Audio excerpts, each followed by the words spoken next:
Hello, everybody. I'm Felicia Day, and I'm coming to you live from San Diego Comic-Con. It's been 1,000 days since we had Comic-Con, and I've really missed it. I'm even more excited to be here with Prime Video, talking with some of the cast of The Lord of the Rings of Power. This incredible cast I get to speak with, and I'm going to introduce them one by one. First, we have Robert Aramayo playing Elrond, who's an elf. Hi. He's an elf. We have Benjamin Walker playing High King Gil-galad. The same. Again, elf. We have Charles Edwars playing Lord Celebrimbor. He's an elf. Also elf. Okay, so we have elf. Guess what? We're going to change it up because we have Owain Arthur playing Prince Durin the Fourth. Correct. Hello. Dwarf. Dwarf. All right, and then last but not least, we have Sophia Nomvete playing Princess Disa. Princess Disa, a dwarf. Hello. A dwarf, yeah. So elf, dwarf. I get the best room, you guys. We all were just in Hall H, which I think holds about 6,000, 7,000 people. That was kind of a big deal, guys. Is this your first Hall H? Is it your first Comic-Con? It's my first time to America. No. Is it? Yeah. What? How's it going so far? It's all right. It's not always like It's incredible. So what a way to start a journey and start an introduction to this wonderful country. I think that panel was probably the most epic and this is my 12th Comic-Con, you guys. Don't look like I'm old or something, Ben. And No, I'm impressed by your longevity. oh boy, that's a terrible thing to I'm say not to a helping at lady. all. Oh, Keep digging, keep digging. So sorry. No, but it was. We've only just started. This has gone very wrong. Want to get out of the hole? Put down the shovel. It was one of the best panels I've ever seen. It was stunning. What was your reaction to the wraparound video? I've never seen that before. Yeah, it was intense, but amazing. It was only right at the end when they put the lights on, and then I realized how many people were actually there. But I was the same. I thought it only went up to a quarter of the hall. Yeah. And then the lights came on, and then it came on. And then, I mean, people were this big at the back. Yes. Yeah, it goes on and on. It's a vast Not sea. and I don't think they were dwarfs either. No, they didn't have to do the scaling thing, which I'm sure you Yeah, do a lot. exactly. We might use that. Yeah. Charles, have you ever been to a Comic-Con? No, it's my first time. And that was a hell of a way to start. I mean, it was extraordinary. The energy in there is really quite something. Yeah, the fans absolutely adored it. Yeah, And yeah. all the footage. Was that the first time you'd seen some of the footage? Some of it, yeah. Yeah. First time I have. Yeah. Oh, yeah, of course. Of course. Well, it was pretty phenomenal. In fact, we had an exclusive trailer for San Diego Comic-Con that was premiered, and people at home didn't see it. I'm just kidding. I'm going to show it to you, okay? So, you're well. Did you see that? I tease people. Good. Yeah, I'm a meanie. All right, you guys watch it and be dazzled.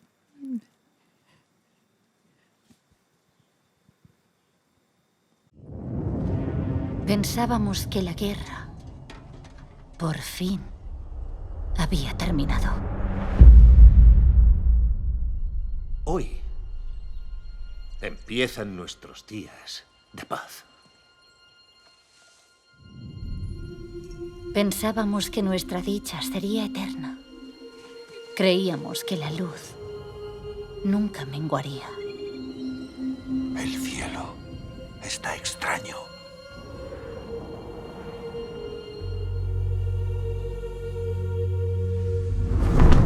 Aquí está Galadriel, el momento que temíamos.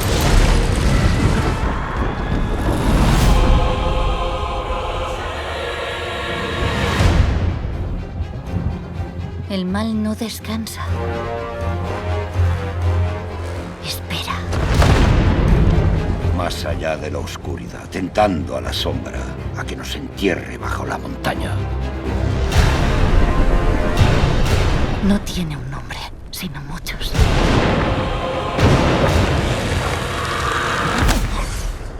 ¿Has oído hablar de él? ¿Te suena, Sauron?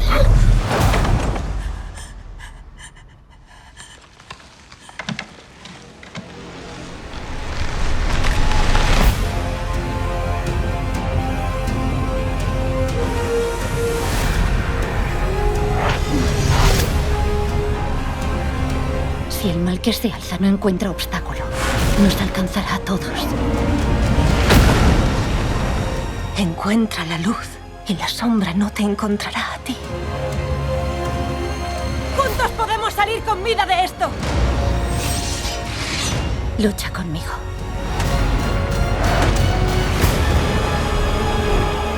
Todos nosotros debemos decidir quién vamos a ser.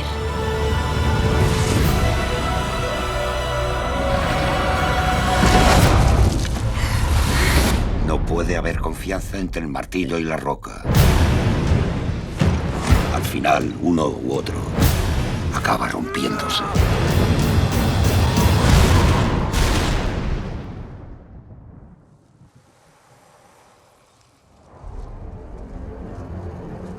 Te han contado muchas mentiras de la Tierra Media.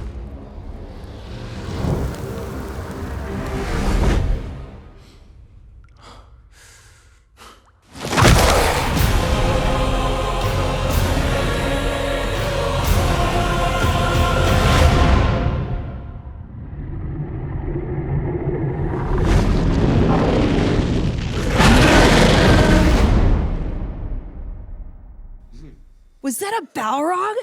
Yeah. Wow. I don't know how televisions are going to contain this show. What were your impressions when you saw this trailer, y'all? Exactly that. I thought we got to get a bigger television.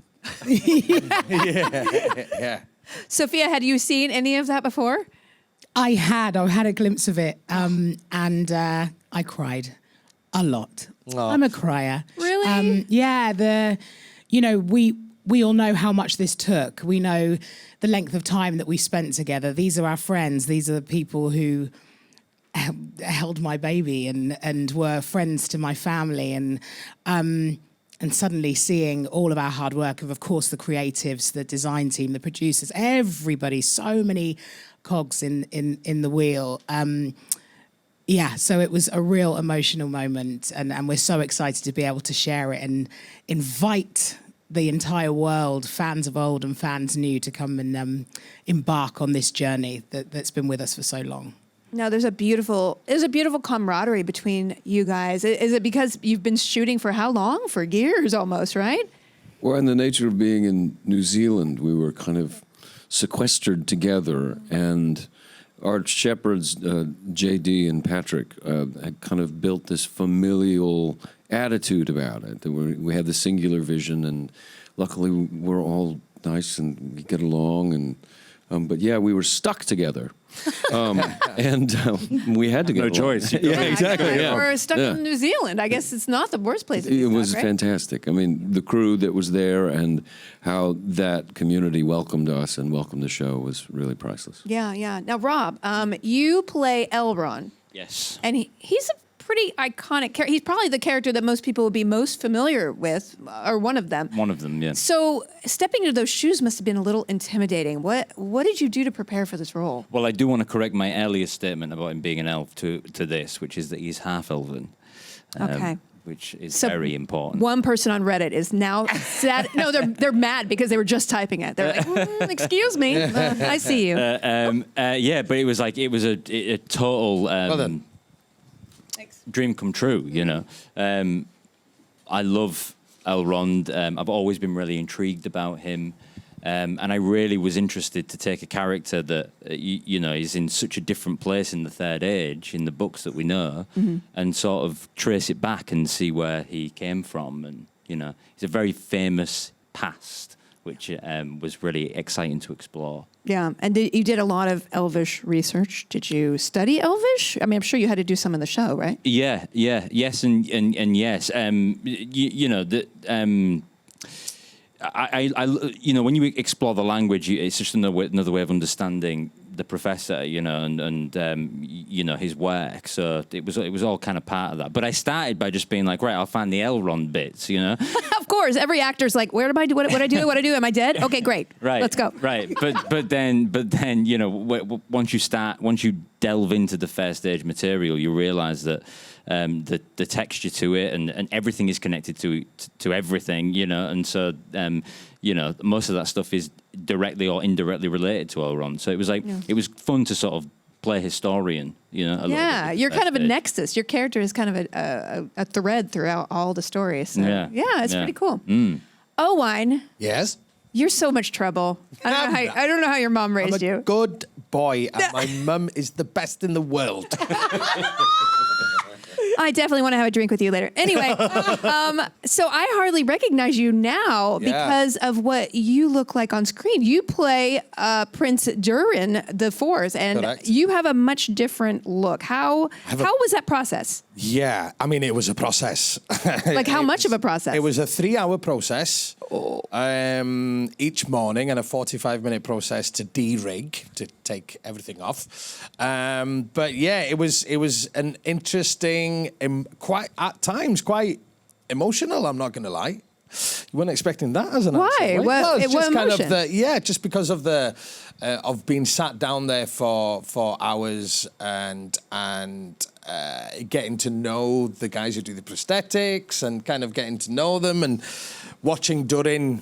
There were various stages of putting the prosthetics on. Mm-hmm. The nose was the first thing, and it instantly turned me into an old man with a massive smile. And then after that, the wig went on, which kind of, let's say hello to my mum again. I looked like my mum. and then the beard came on. There was various different. The beard is in about 16 pieces. So this came on, then that came on, that came on, that came on. And then wow. Do you remember when we were rehearsing that scene and you came in, but you were in like a state of half undress on the prosthetic? Yes. Yes. And it was only halfway through the rehearsal of this dramatic scene that we realised that you look like your mother. I think, yes, yeah, this is it. Yeah. I look beautiful. You did look beautiful. Thank you. But it wasn't until every piece, there's two, we call them the nose cones. There were two little bits that come just above the nostrils here, not mine, but Durin's. And the second they went on, it was like, there he is.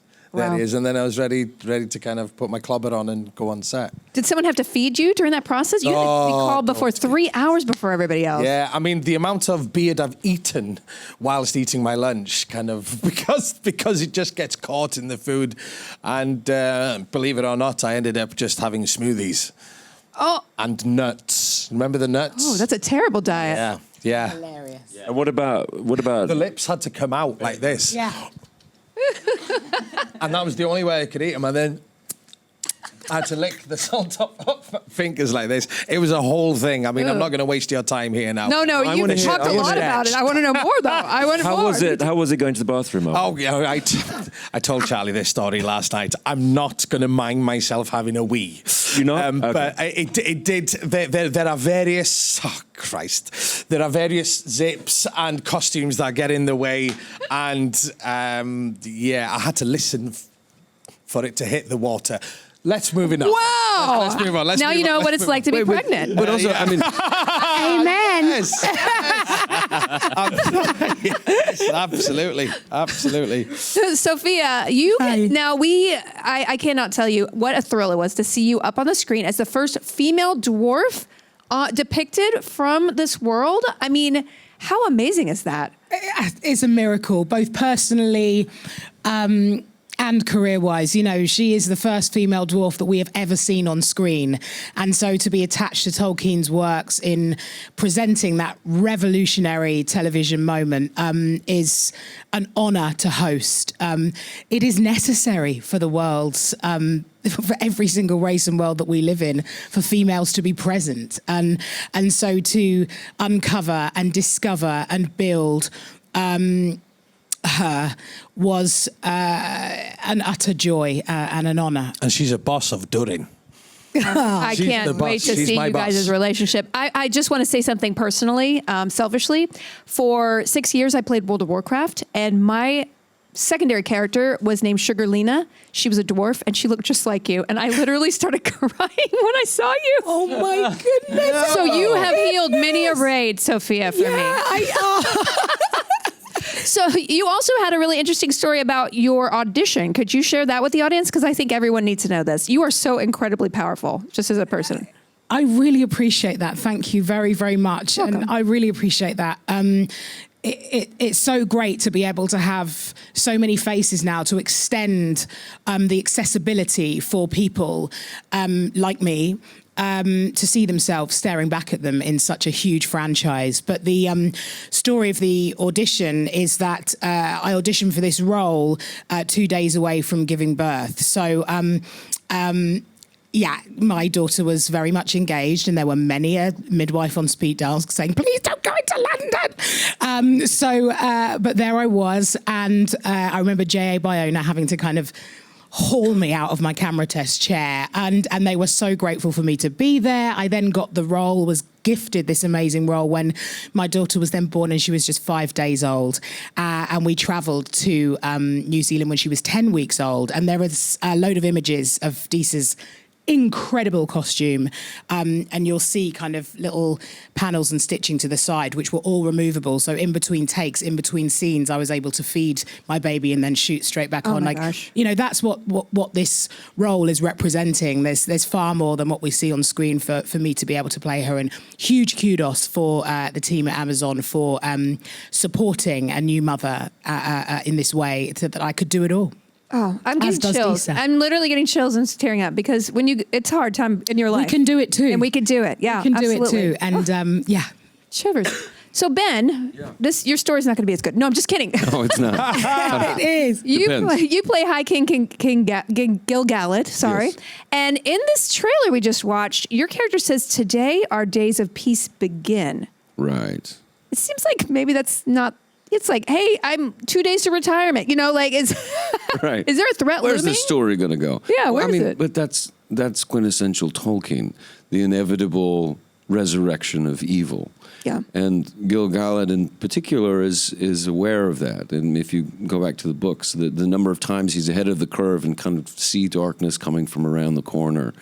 Yeah, that's what he's saying. Yeah, and your character is so haunted, and you know I'm not going to spoil anything for people who are not super nerds of the source material, but you know you have a very tormented, interesting arc, and how do you play that? And you know where it goes, but you got to play the moment. How do you kind of ground yourself in that?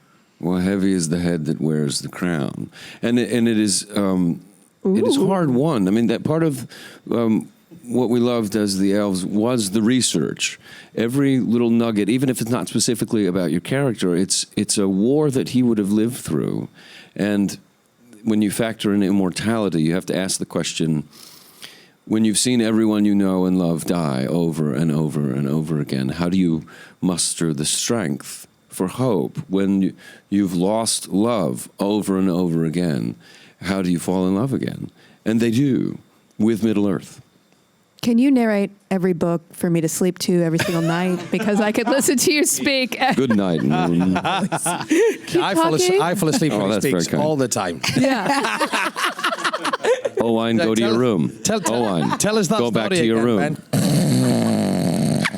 Now, Also, when we're acting, he's just out. it feels like a very serious set. Like no one's having any fun. at all.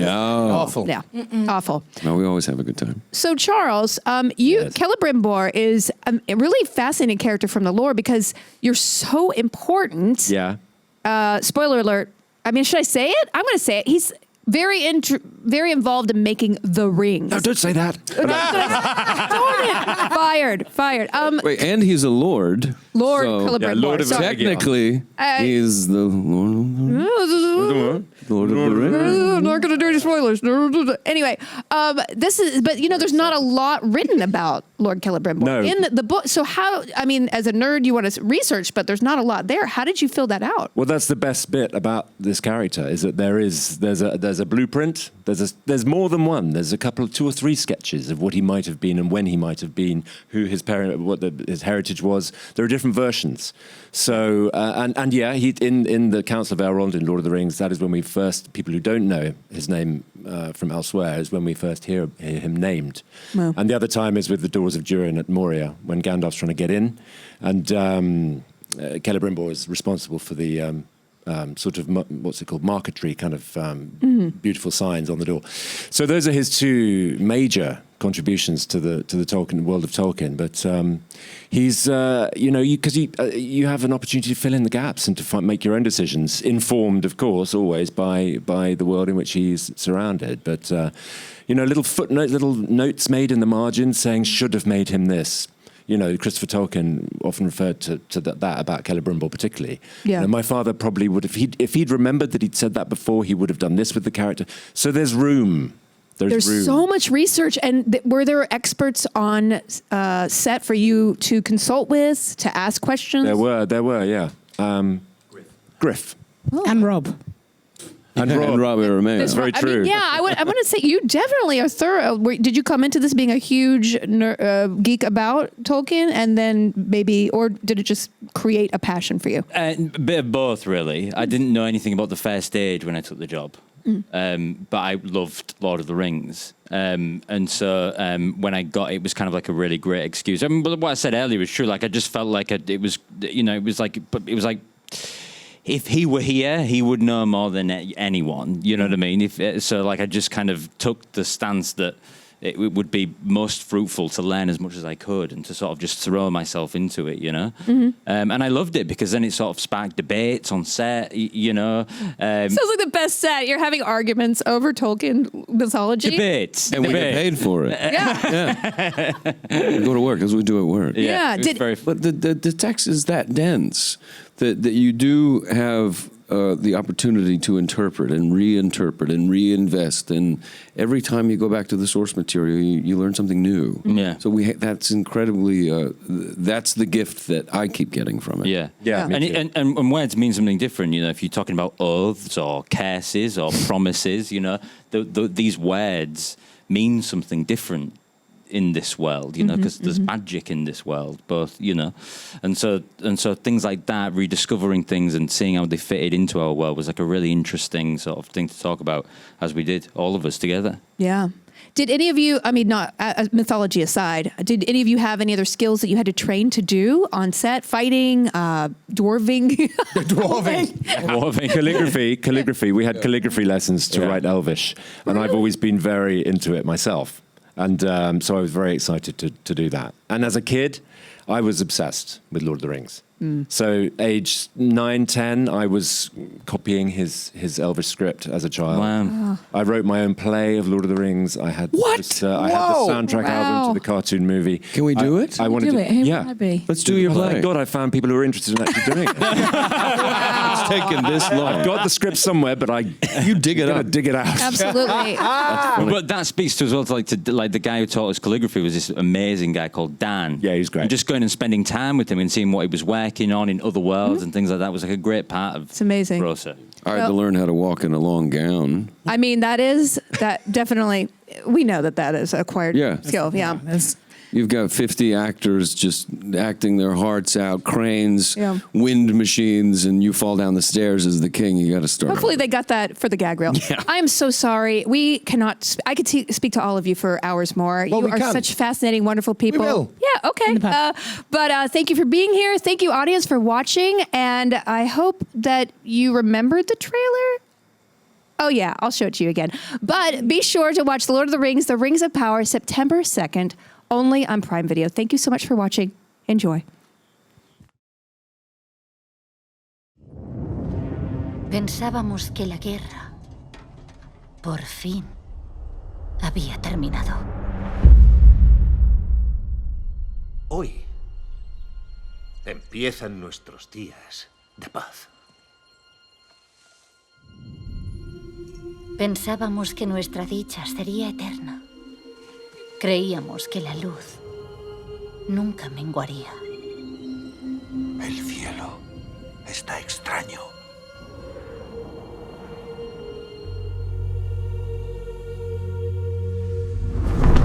Aquí está Galadriel. El momento que temíamos.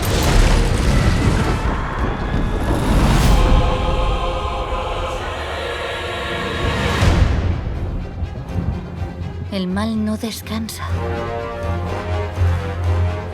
Espera. Más allá de la oscuridad, tentando a la sombra a que nos entierre bajo la montaña. No tiene un nombre, sino muchos.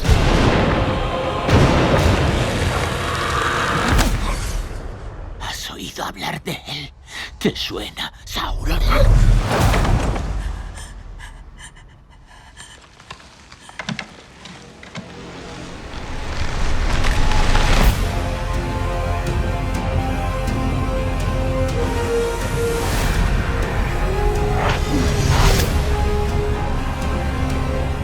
El que se alza no encuentra obstáculo. Nos alcanzará a todos. Encuentra la luz y la sombra no te encontrará a ti. ¡Juntos podemos salir con vida de esto! Lucha conmigo.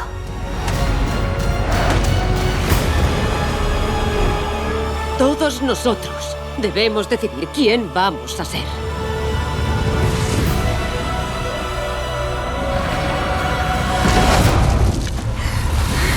No puede haber confianza entre el martillo y la roca. Al final, uno u otro acaba rompiéndose.